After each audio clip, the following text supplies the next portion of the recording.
안녕하세요. 하지소프트 이봉석입니다. 지난 시간에 우리가 가상 어드레스가 물리주소로 바뀌는 과정을 간단하게 살펴봤어요. 이번 시간에는 지난번에 제가 좀 빨리 넘어갔던 그 부분들에 대해서 조금만 더 부연 설명을 해드리고, 그리고 오늘의 주제인 가상 어드레스를 물리주소로 바꾸는 그런 좀 복잡한 아키텍처를 왜 CPU는 지원하는 것일까, 이거에 대해서 한번 생각해보는 시간을 가져보도록 하겠습니다. 자, 먼저 왜 CPU는 이렇게 주소를 변환할까요?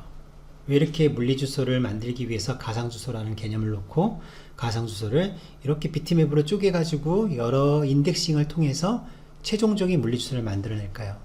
그 이유는 두 가지가 되는데, 그 중에 첫 번째는 바로 프로세스, 그러니까 서로 다른 프로그램이 되겠죠. 서로 다른 프로그램들 각각이 자신이 사용하던 실제 그 물리 메모리가 있을 거예요.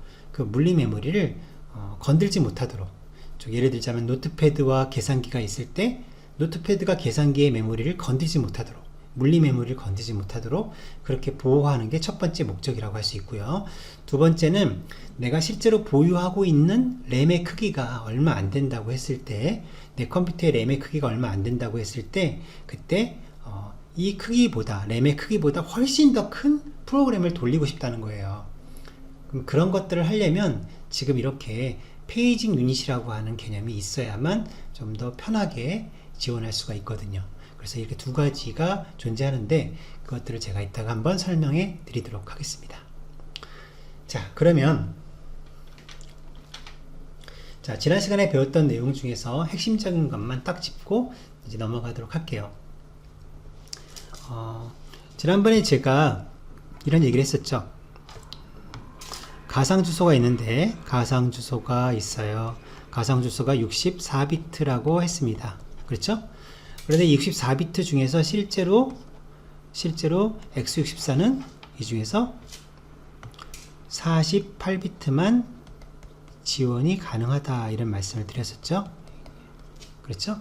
그래서 이 48비트의 가상 어드레스를 가지고 변환하는 과정을 거치는데, 이때 가상 주소가 물리 주소로 이렇게 변환되기 위해서는 여러 단계에 거쳐서 인덱스가 사용이 됐었습니다. 기억나시죠?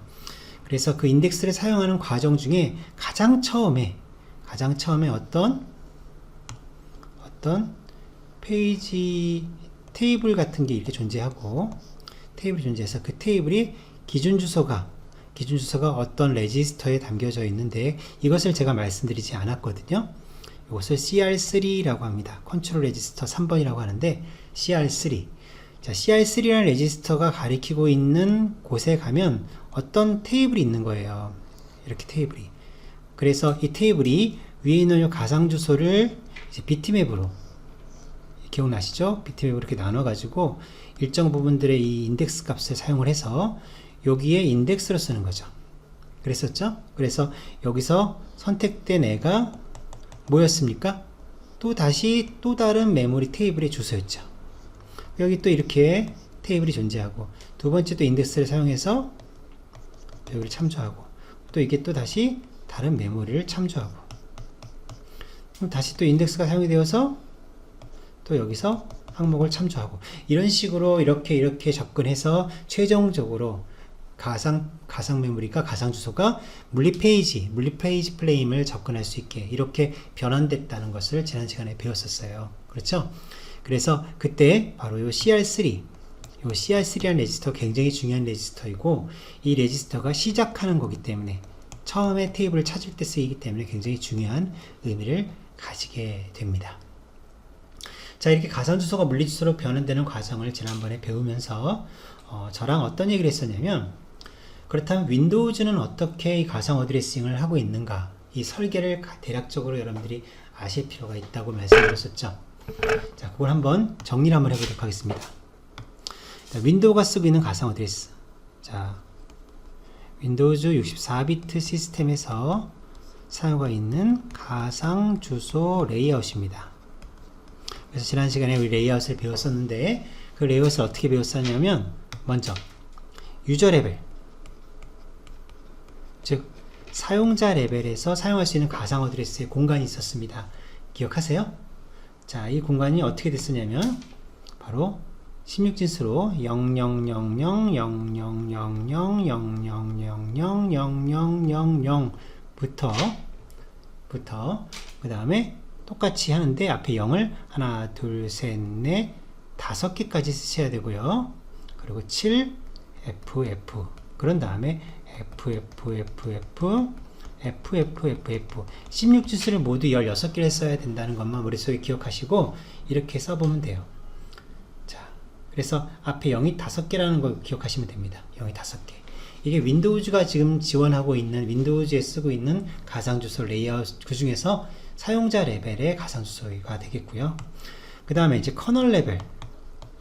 윈도우즈 커널이 사용하고 있는 가상 어드레스가 있었죠. 가상 레벨. 자, 커널이 사용하고 있는 가상 어드레스는 크게 두 가지가 있었어요. 기억나세요? 두 가지가. 첫 번째 가상 어드레스는 자,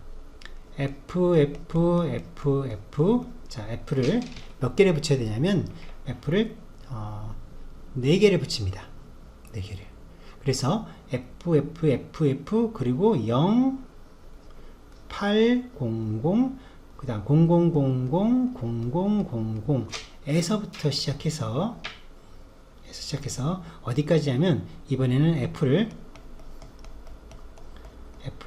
5개를 붙입니다. 그리고 7 F 자, FFFF 7 FF FFFF 여기까지 사용하는 어드레스 공간이 하나가 있었고요. 자, 또 하나는 어디가 있었죠? 이 다음 번지부터 그러니까 FFFF F800 00000000부터 이제 마지막은 끝까지 그렇죠? 이렇게 끝까지 사용하는 어드레스 공간이 있었어요. 그래서 이것을 우리가 사용자 공간과 커널 공간에 구분점을 썼습니다. 그렇죠? 이걸 구분점이라고 해서 이렇게 사용할 수 있었죠. 자, 그러다 보니까 우리 앞으로 가상 어드레스를 만났을 때, 여러분들이 가상 수소를 만났을 때 그냥 간단하게 앞에만 보시면 돼요. 맨 앞에 16진수가 0이다. 그러면 얘는 사용자 레벨이고요.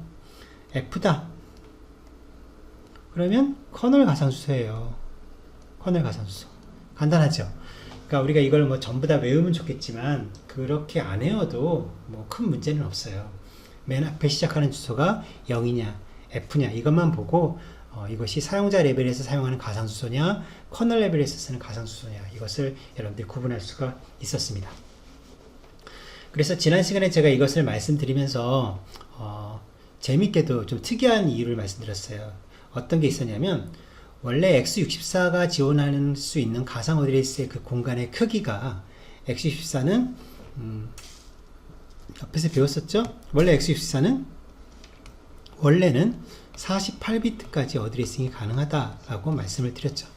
48비트라고 하면 헥사로 얘기해서 앞에 4개를 뺀 나머지 즉 요 4개를 뺀 나머지가 바로 48비트거든요. 요걸 뺀 나머지 그러니까 앞에 4개를 뺀 나머지가 48비트인데 유저 레벨도 잘 보면 유저 레벨 공간이 그 48비트 안에서도 다시 공 하나가 더 쓰이잖아요. 이렇게 그렇죠.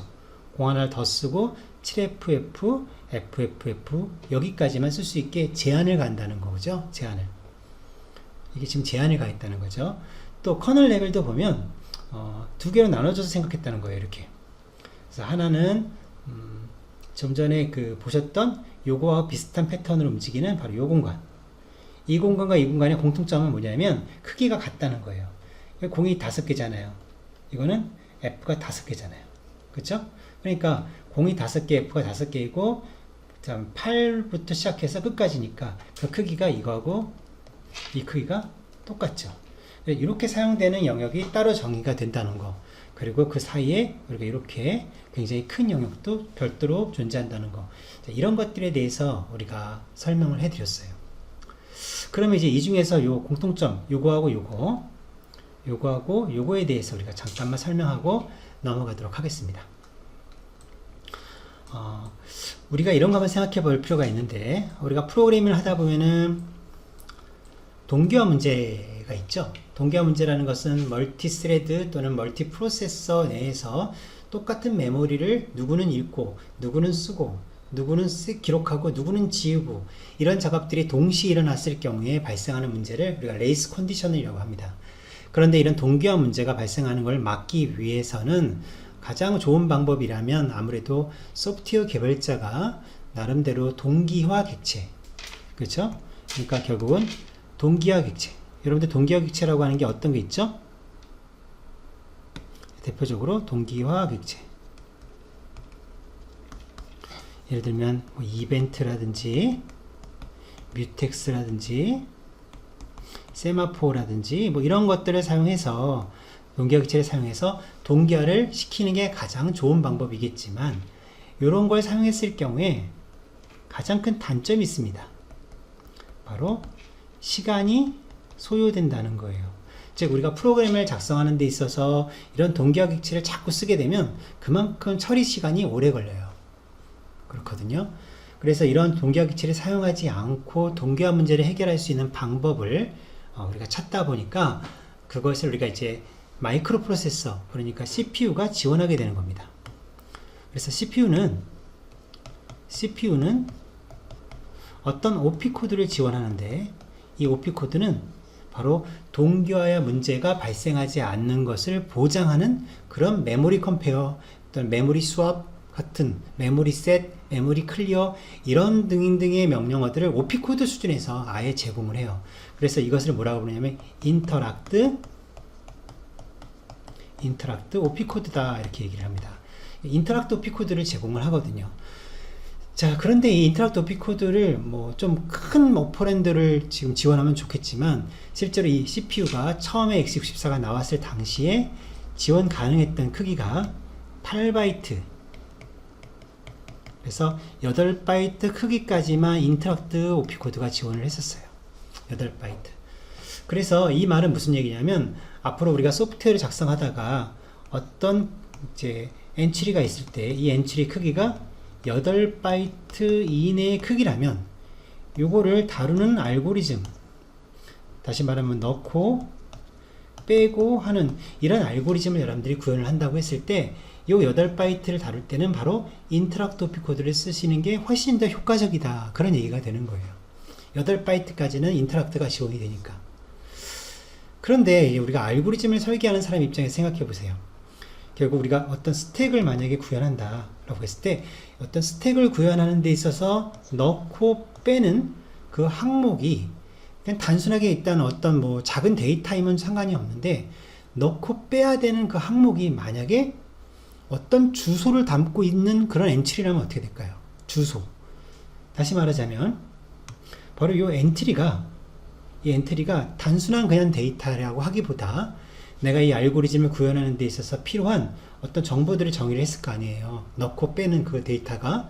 그런데 여기에 어떤 주소가 들어가야 된다. 그리고 뭐 또 데이터도 들어가야 된다. 이렇게만 생각을 해보자고요. 주소하고 데이터.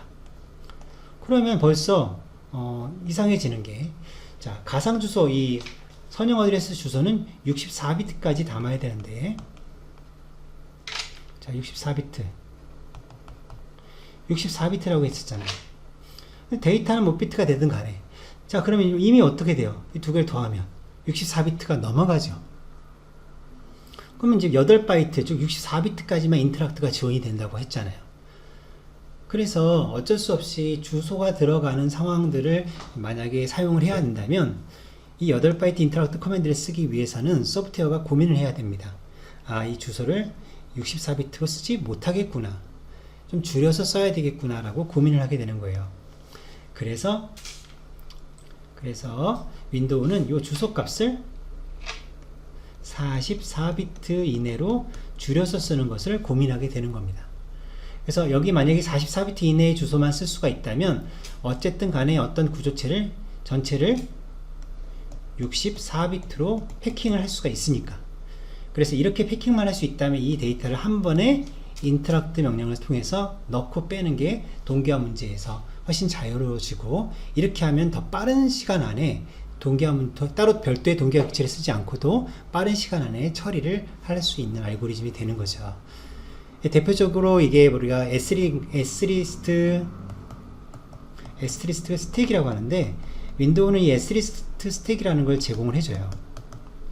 그런데 이 윈도우가 제공하는 이 S리스트 스택이 바로 8바이트의 구조가 필요하고 8바이트의 구조체를 정의를 해서 쓸 수밖에 없다 보니까 거기서 바로 이 주소 필드의 값이 44비트를 넘지 못하게 되는 겁니다.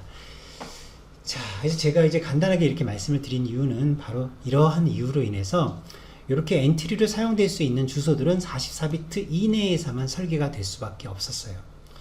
그리고 그것이 사용자 레벨과 커널 레벨 각각을 써야 되는 거잖아요. 사용자 레벨도 써야 되고 커널 레벨도 써야 되고. 그래서 이게 바로 사용자 레벨과 커널 레벨을 각각 써야 된다는 점에서 도합 16TB지만 이 16TB를 자 보시면 16TB를 이렇게 어플리케이션 쪽 이렇게 사용하는 8TB, 그리고 아래쪽 커널이 쓰고 있는 공간 중에서 특별히 이 공간이 바로 8TB가 되겠죠. 이렇게 두 공간은 이렇게 S리스트라고 하는 스택의 알고리즘이 적용될 수 있는 공간으로 이제 예외로 다루는 겁니다. 그러니까 이 주소들은 그런 S리스트를 써서 인터락트 명령을 쓸 수 있는 공간들이 되는 거고, 반면에 이 위에 있는 공간, 이 공간들은 S리스트를 쓸 수가 없어요. 왜냐면 어드레스 레인지가 이미 44비트를 넘어가기 때문이죠.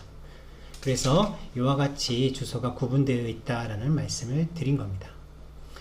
사실 이렇게 두 번 말씀을 드렸지만 아직도 정확하게 와닿지는 않을 거예요. 윈도우가 사용하는 가상 어드레스는 그냥 유저 공간이 있고 커널 공간이 있다. 그리고 그것을 구분할 수 있는 방법은 그 가상 주소의 첫 번째 헥사 코드를 보고 0으로 시작하면 사용자 공간, F로 시작하면 커널 공간, 이렇게 구분하시면 되는 거고, 특별히 커널 공간의 크기를 우리가 나눌 때 두 개로 나눌 수가 있는데 두 영역으로 나눠진다. 그래서 한쪽 영역은 굉장히 큰 공간이고 또 다른 영역은 8테라로 제한된 공간인데, 이 공간이 이제 S리스트라고 하는 어떤 알고리즘, 스택 알고리즘을 구현하는 데 있어서 인터락트한 어떤 OP 코드를 쓰기 위해서 예약된 가상 주소 공간이다. 이렇게만 생각하시면 될 것 같아요. 자, 그럼 이제 오늘 이제 주제가 가상 주소를 왜 이렇게 변화하는가, 이게 주제였잖아요. 그죠? 한번 생각해 보도록 하겠습니다. 자, 그러면 가상 주소를 변환하는 이유가 뭘까요? 자, 아까 앞에서 이제 말씀을 드렸던 예를 한번 들어보도록 하죠. 자, 우리가 프로그램을 하나 작성하는 데 있어서 예를 들어서 노트패드가 있습니다. 노트패드가 이렇게 있어요. 그리고 또 하나는 계산기가 있습니다. 이 둘은 관련이 전혀 없어요. 그렇죠? 노트패드 프로그램이 동작을 하고 계산기가 동작을 하는데 이 둘이 동시에 동작을 한다 라고 생각해 봅시다. 동시에. 그러면 노트패드도 동작을 하고 있고 계산기도 프로그램이 동작을 하고 있을 거라고요. 그렇죠? 그러면 이 계산기가 자기가 만약에 실수로 자기 프로그램이 쭉 동작을 하다가 노트패드 쪽의 메모리를 깨먹었다. 이게 말이 되는 일인가요? 안 되죠? 계산기는 자신이 노트패드에 있는 메모리를 깨먹으면 이런 일을 하면 절대로 안 되잖아요. 노트패드도 마찬가지로 계산기의 메모리를 덮어 썼다든지 참조한다든지 그러면 안 된다는 겁니다. 즉 서로가 서로를 침범하지 않도록 보호해 줘야 될 필요가 있다는 거죠. 그러면 이걸 어떻게 할 것이냐라는 거예요. 어떻게 할 것이냐. 자, 이렇게 보호하고자 하는 대상은 일단 기억해 두실 게 뭘 보호하는 걸까요? 자, 무엇을 보호하는 걸까요? 바로 물리 메모리죠. 물리 메모리를 보호하는 거예요. 즉 물리 메모리를 서로가 서로를 건들지 못하도록 보호해 줘야 된다는 거죠. 자, 그러면 가장 좋은 방법은 뭐냐면 노트패드라는 이 프로그램이 동작하고 있을 때에 이때 사용되는 모든 종류의 가상 주소가, 자, 잘 생각하세요. 모든 가상 주소가, 이 노트패드가 동작할 때 사용되는 모든 가상 주소가 계산기가 실제로 올라가서 동작하는 물리 메모리, 즉 계산기 프로그램이 올라가서 동작하고 있는 이 물리 메모리를 터치를 할 수 있게 하면 될까요? 안 되죠. 즉 노트패드 상에서 동작하는 모든 가상 주소가 계산기가 실제로 올라가서 동작하고 있는 물리 메모리의 어떤 곳도 건들면 안 되죠. 이렇게 건들지 못하게 해야 된다는 얘기죠. 그 반대도 마찬가지죠. 계산기에서 사용하고 있는 모든 가상 주소가 노트패드가 사용하는 실제 물리 주소를 건들지 못하게 해야 되잖아요. 이걸 보호하는 가장 좋은 방법이 바로 뭐예요? 변환이라는 거예요. 변환. 그러니까 즉 노트패드에서 어떤 가상 주소가 사용이 되면 그 가상 주소가 물리 주소로 변환이 되어서 접근이 되는 거잖아요. 이때 이 물리 주소가 되지 않도록만 해주면 되겠죠. 그럼 어떻게 하면 될까요? 가상 주소를 물리 주소로 변환할 때 바로 중간에 인덱스 그리고 테이블이라는 게 사용이 되잖아요.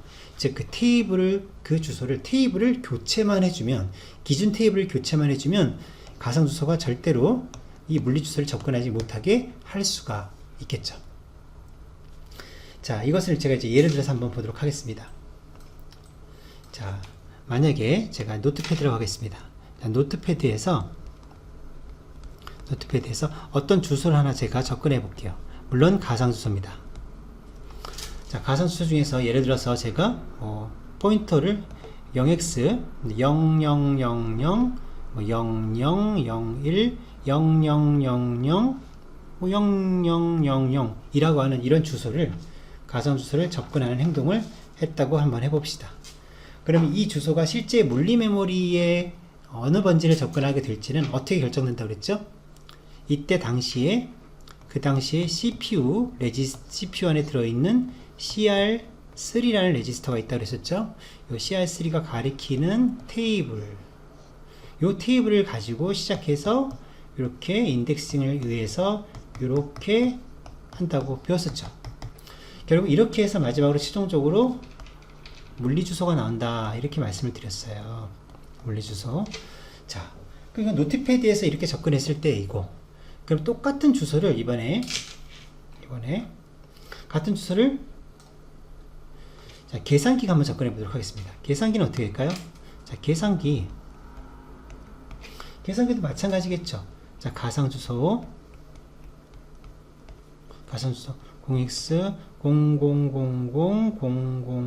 0001 0000 0000 이렇게 똑같은 주소를 이제 우연찮게 똑같은 주소를 접근한다 하더라도 이때 당시에 CPU가 있을 거예요. 그렇죠? 요 CPU 안에 CR3 요 레지스터가 어떤 기준 주소를 가리키게 되는데, 이 기준 주소만 기존에 사용하던 여기가 아니라 다른 곳을 가리키게 하는 거죠. 이렇게. 그러니까 이 주소가 여기를 가리키는 게 아니라 지금 보신 것처럼 다른 주소를 가리키게 하면 여기에 기록되어 있는 내용에 의해서 어떻게 돼요? 완전 다르게 해석이 될 거 아닙니까? 그래서 이렇게 해석된 물리 주소가 절대로 이 물리 주소와 같은 주소가 되지 않게 할 수가 있겠죠. 그렇죠? 이겁니다. 그러니까 CR3라고 하는 요 기준 주소 값을 바꿈으로 인해서, 즉 참조하는 테이블의 위치를 바꿈으로 인해서 아무리 같은 값을 가지는 가상 주소를 이렇게 사용한다 하더라도 이것이 절대로 같은 물리 메모리를 가리키지 않도록 한다는 거죠. 어때요? 보호가 되죠? 그러니까 계산기가 돌면서 절대로 노트패드가 사용하는 메모리를 건들지 못하게 설계할 수 있다는 얘기가 되는 거예요. 이해 가시나요? 자, 그 다음에 이제 두 번째, 이 얘기가 이제 오늘의 마지막 얘기인데, 바로 이제 가상 디스크와 관련된 얘기를 잠깐 하겠습니다. 자, 이거는 너무 깊이 있게 오늘은 들어가지 않고요, 간단하게 필요한 것만 말씀을 드리고 넘어가도록 할게요. 자, 이건 무슨 얘기냐면, 자, 메모리가 있어요. 자, 실제 물리 메모리가 있습니다. 이렇게. 자, 이것이 물리 메모리.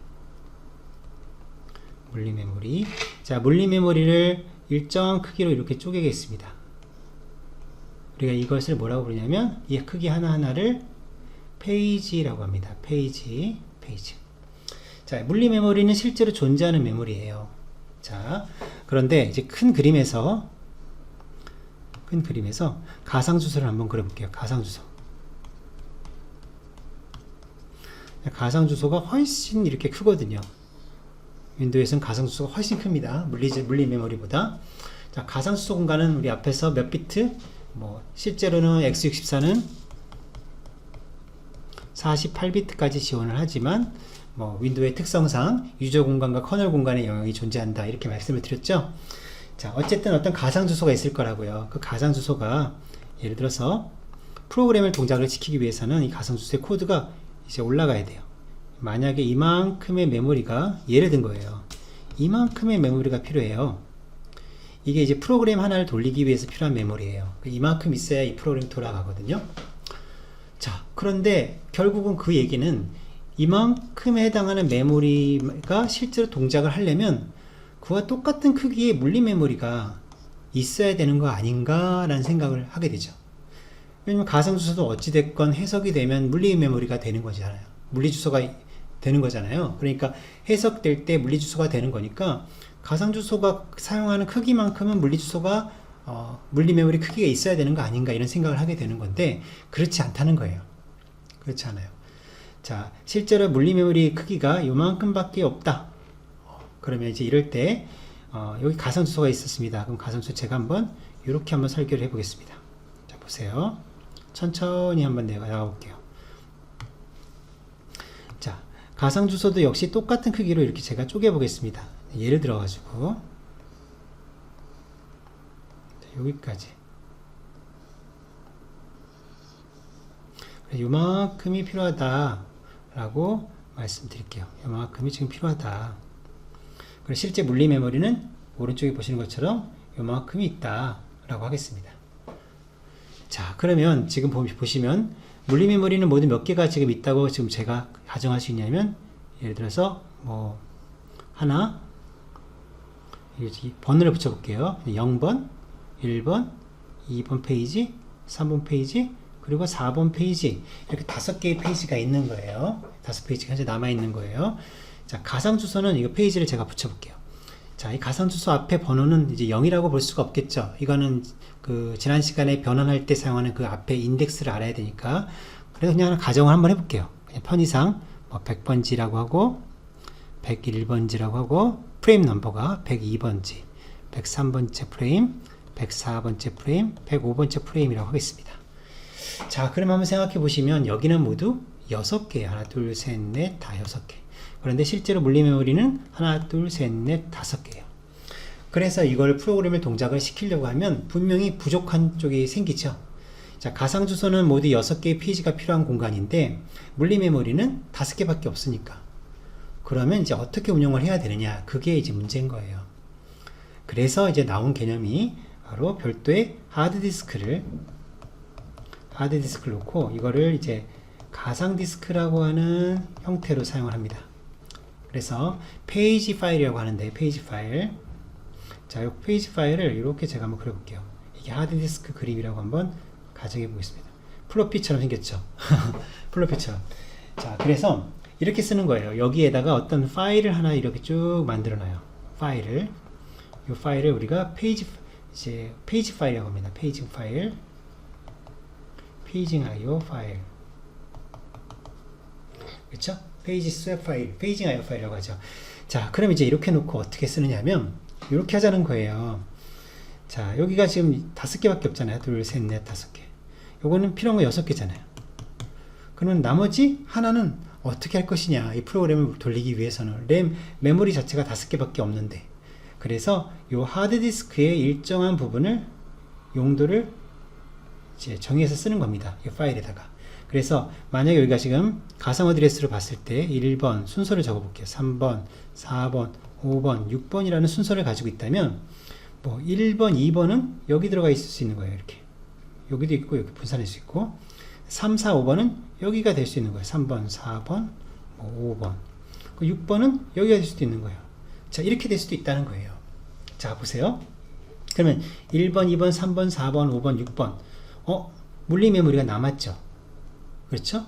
남았지만 충분히 이렇게 연결이 된다면 가상주소에 프로그램이 다 올라왔다라고 가정하고 돌릴 수가 있게 됩니다. 자, 어떻게 되는 건지 제가 한번 보겠습니다. 자, 만약에 어떤 사람이 어떤 쪽 소프트웨어가 이 100번지 프레임으로 제어가 넘어왔습니다. 자, 그럼 처음에 여기를 실행하려고 딱 하겠죠. 여기.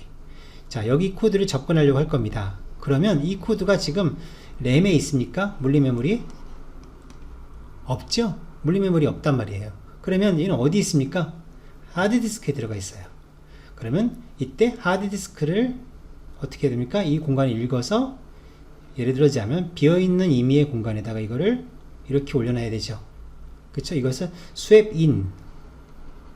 스왑인이라고 불러요. 페이징인 또는 스왑인. 그래서 이렇게 읽어봐요. 1번이 이로 올라갔죠? 그리고 요게 이제 어디로 해석이 되면 됩니까? 이렇게 해석만 되면 사실상 이제 연결이 잘 된 거 아닙니까? 그러다가 코드가 밑으로 내려갔습니다. 2번. 자, 2번도 이제 접근해야 되는데 2번 있습니까? 2번 없죠? 2번 여기 있습니다. 그래서 이번에는 2번을 또 찾아서 비어있는 공간에다 이렇게 로드를 시키는 거예요. 2번. 그리고 그 연결을 이렇게 시키면 되겠죠. 그렇죠?